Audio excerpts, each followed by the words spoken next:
So let's see what we can learn from this point between Joao Sousa and Grigor Dimitrov, and specifically the perfect time to hit a drop shot. Now, first, this video is courtesy of Court Level Tennis. Make sure you subscribe to their awesome channel. I've put their link in the description below. All right, let's watch this point in its entirety, and then we'll diagram it.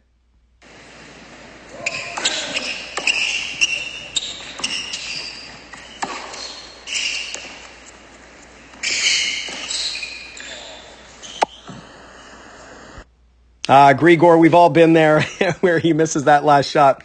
We've all missed easy shots. So the first thing is, let's notice where Grigor is standing. He's behind the baseline, and notice he moves inside the baseline to make contact with this return. So whether it's a first serve or a second serve, you want pre-movement. You want to be going forward into the return. So let's say you want to make contact with it here, then you should stand back here. You want to start farther back than where you want to be when you contact. That gets your momentum going forward. It kind of fights fire with fire, and you're moving your body weight into the shot.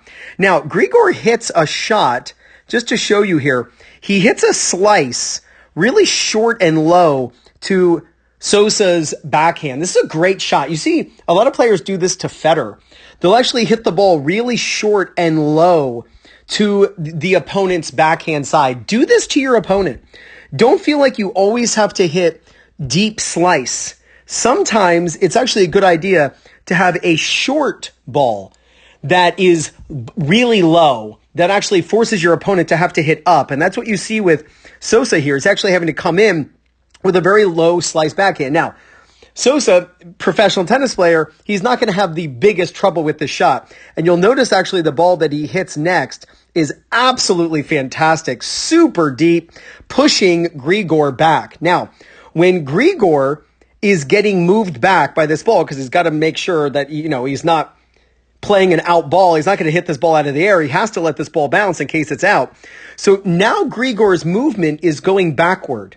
So whenever you see pros moving backward, especially in this situation, that's typically when you see them follow through up above their head. So when you're moving back, you got to learn this upward swing severely. You can see that the racket is on its edge. That means the strings are facing left and right. You could balance a coin on the edge of the racket.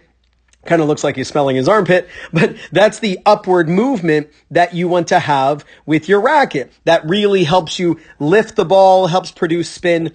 Now, because Grigor is moving back, in Joao's mind, he now says, wait a minute, I can now actually go for a drop shot at this point. And it might be actually a good idea. And that's exactly what we see. He turns like he's going to hit a two-handed backhand. And we can see how far back Grigor is. He's back by the Melbourne sign.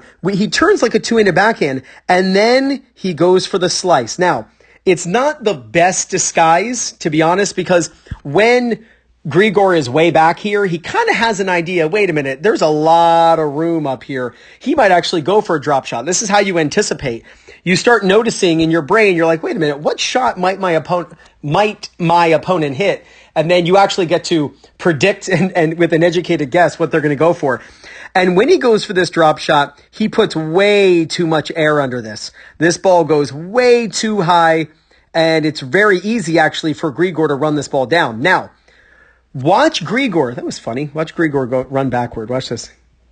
It's just funny. Sorry. But watch Grigor. When he runs this down, look how he's pumping his arms. At first, the very first thing he did was pump his arms because he wants to make sure that he's not getting there at the last second, but he's getting up there early. And you see Nadal do this all the time. Pump your arms when you're running down a drop shot. So it wasn't a bad time to go for a drop shot. Sousa moved Grigor back. So going for the drop shot is super smart, and you need to copy that. You need to, people say all the time, how can I hit better drop shots? Move your opponent back.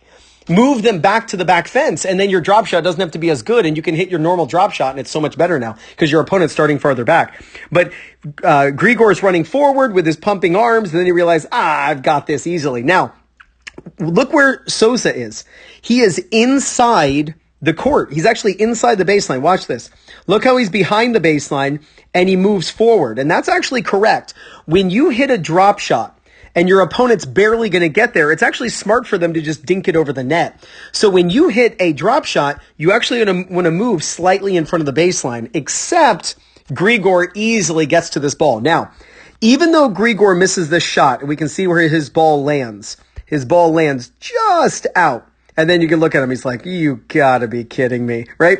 He misses it just out. The shot that he went for was perfect. I'm a big fan of when you are running forward inside the court toward the sidelines. This is actually one of my podcast episodes. I think the title is pass down the line when running forward, in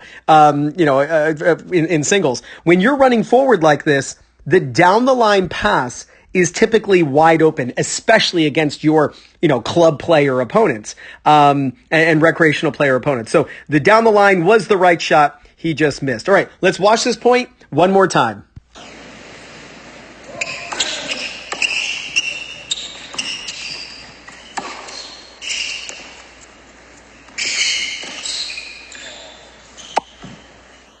Now, before I draw up on the big board the point we just watched, if you love strategy as much as I do, then you got to get the Fuzzy Yellow Balls Singles Playbook. Over 50 pages, play after play from the world's best coaches and players, all brought to you from Will Hamilton over at Fuzzy Yellow Balls. This idea of pushing your opponent back, it's a little bit of a spin on what Will Hamilton on Fuzzy Yellow Balls with his Singles Playbook talks about with trench warfare. How you are pushing them back into their trench. And that's actually what we saw with Sousa.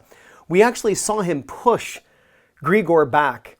Now, there are multiple things you can do there. You can start to then wait for them to open up the opportunity where you can take advantage.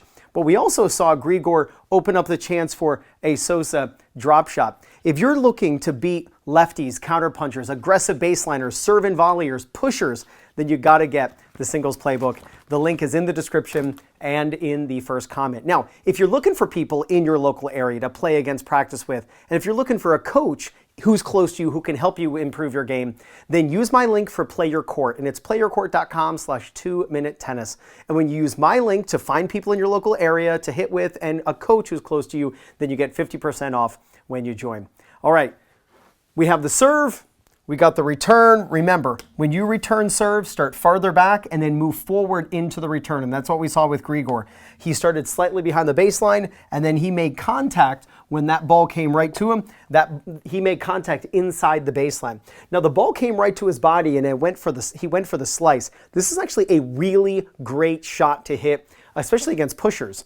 I'm not saying Joao is a pusher, but if you're playing someone who's a pusher, to actually hit a very short ball, low to them and bring them inside the court. Now, most likely they're not going to be as skilled as Sousa, but we saw Grigor come back to the center, and then Sousa's got a really low ball. Pushers don't like to come forward inside the court with low balls. They like to hang way back. So if you are playing pushers, hit short to them and low. So it was a great shot that he hit. But Sousa actually hits an amazing shot that lands just inside the baseline and pushes Grigor back. And that's when we saw Grigor go for that reverse finish. You got to learn and work on the reverse finish. Rather than going over the opposite shoulder, you go up above your head. I call it like the mohawk. Put your racket up above your head. It increases the upward swing. It makes sure that you're lifting that ball over the net. It can give you height, and it can also add spin. So he gets pushed back, and he hits this ball. Sousa's kind of straddling the baseline. He's maybe a foot behind the baseline, but he's very, very close to the baseline. And Grigor is back. This is a perfect time to go for a drop shot. If you struggle hitting drop shots, if you feel like your opponents always run down your drop shots and it's just not successful, then I want you to push your opponent back first. Most of your opponents do not run as fast as Grigor Dimitrov, right? If you can push them back, especially if you can be up, don't hit a drop shot from back here, right? It's not just where your opponent is, it's also where you are. If you can push your opponent back with a deep shot or a nice high ball that they don't take on the rise and they have to move back, this is a great time to go for the drop shot. Now, Sousa's drop shot, way too much height, way too much air. It took too long to get to the court, so he shouldn't, and he knows this. He wanted to hit that ball lower, that it didn't float so high, giving Grigor all the time he needed in order to run that ball down. Now, when he ran that ball down, he was pumping his arms at first. That's how you're going to get a burst of speed at the beginning to make sure you get up to that ball rather than way below contact or net level at contact. You can actually play that ball higher when you get there because you'll get there faster. Now, initially, what we saw is when the drop shot occurred, we saw Sousa actually come inside the baseline. And that's what you want to do when you feel like you hit a good drop shot. Because if Grigor gets that ball and the ball's super low, then Sousa's got to be ready for a drop shot. or an angle, and he's got to be up here. So if you hit a good drop shot, definitely move inside the baseline. But Grigor got to that ball quite easily. You saw Sousa actually move this way, expecting the ball to go cross court, and that's when we saw Grigor miss it down the line. It was the perfect shot to hit. He's going to win that point 8 times out of 10. We just happened to see the 1 time out of 10 in that example.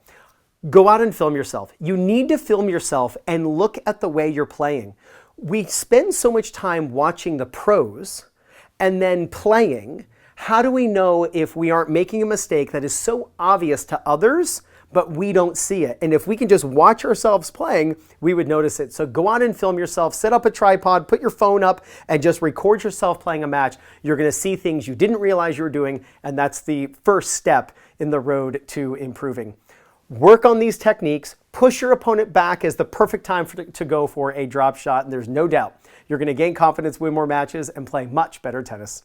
This is Ryan Reedy from 2minutetennis.net. You got this.